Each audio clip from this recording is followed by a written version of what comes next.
उत्तराखंड की पहाड़ियों में बसा एक शांत गांव लोहगढ़, जहां जीवन सादा था और प्रकृति हर सुबह पक्षियों की चहचहाहट से स्वागत करती थी। यहाँ मोबाइल नेटवर्क बहुत कम चलता था और लोग सूरज उगते ही खेतों में निकल जाते थे। लेकिन एक दिन सब कुछ बदल गया, जब जंगल से एक आवाज आई, जो पक्षी की तो थी, लेकिन इंसानी भाषा में थी। नीले मंदिर में चाबी है। अनिकेत, तुम सुन रहे हो? लोग चौंक गए। ये आवाज किसी तोते की लग रही थी। पर क्या कोई पक्षी सच में ऐसा बोल सकता है? 13 साल का अनिकेत लोहगढ़ के स्कूल में 8वीं कक्षा का छात्र था। वह बाकी बच्चों से अलग था। उसे मोबाइल गेम्स की जगह पुरानी किताबें और रेडियो उपकरणों से खेलना पसंद था। उसके पिता एक बार रेडियो मिस्त्री हुआ करते थे और उनके जाने के बाद वह वर्कशॉप अनिकेत की प्रयोगशाला बन गई थी। जब गांव में चर्चा फैली कि जंगल में एक तोता इंसानों की भाषा में बोल रहा है, अनिकेत का मन विज्ञान की दिशा में दौड़ पड़ा। कोई तो वैज्ञानिक वजह होगी। पक्षी भी ध्वनि और लय को समझ सकते हैं। पर संवाद? उसने तय किया कि वो खुद उस तोते से मिलेगा। एक सुबह अनिकेत अपने रिकॉर्डर और दूरबीन के साथ जंगल के उस पेड़ के नीचे बैठ गया, जहां से आवाज आने की बात कही जा रही थी। चारों ओर घना सन्नाटा और सिर्फ पत्तों की सरसराहट।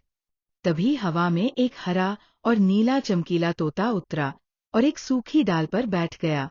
उसकी गर्दन पर नीली धारियां थीं और पंखों पर सुनहरा चमकता धब्बा। और तभी उसने कहा, अनिकेत। नीला मंदिर। घोष। अनिकेत की सांसें थम गईं।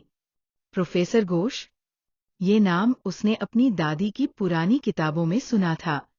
वह एक वैज्ञानिक थे जो पंछियों की भाषा पर शोध कर रहे थे। अगली सुबह वही तोता फिर आया। इस बार उसके पंजों में एक मुड़ातुड़ा कागज था, एक नक्शा। नक्शे में जंगल का रास्ता बना था और एक चिन्ह बना था जो नीले मंदिर की ओर इशारा कर रहा था। तोते ने कहा, अनिकेत। चाबी, नीला मंदिर, घोष की भाषा। अनिकेत ने निर्णय लिया, वो वहां जाएगा। गांव से लगभग 3 किलोमीटर दूर पहाड़ों के बीच एक प्राचीन मंदिर था, जिसकी दीवारें नीले पत्थरों से बनी थी। ये मंदिर वर्षों से वीरान पड़ा था।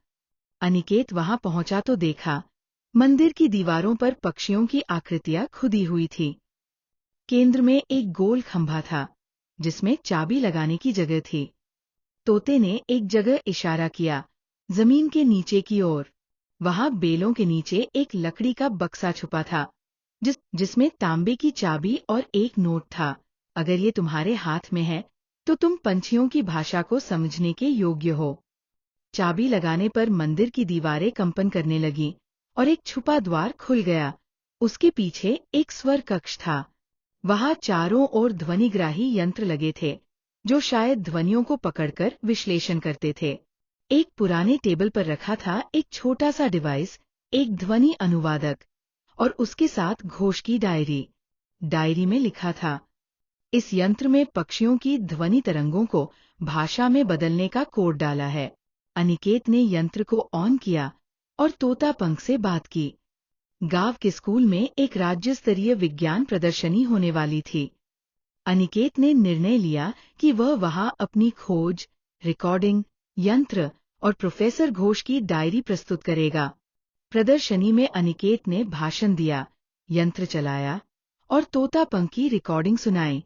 अनिकेत को राष्ट्रीय बाल विज्ञान सम्मान मिला। हमारी वीडियो को लाइक करें, कमेंट करें, शेयर करें और चैनल को सब्सक्राइब जरूर करें।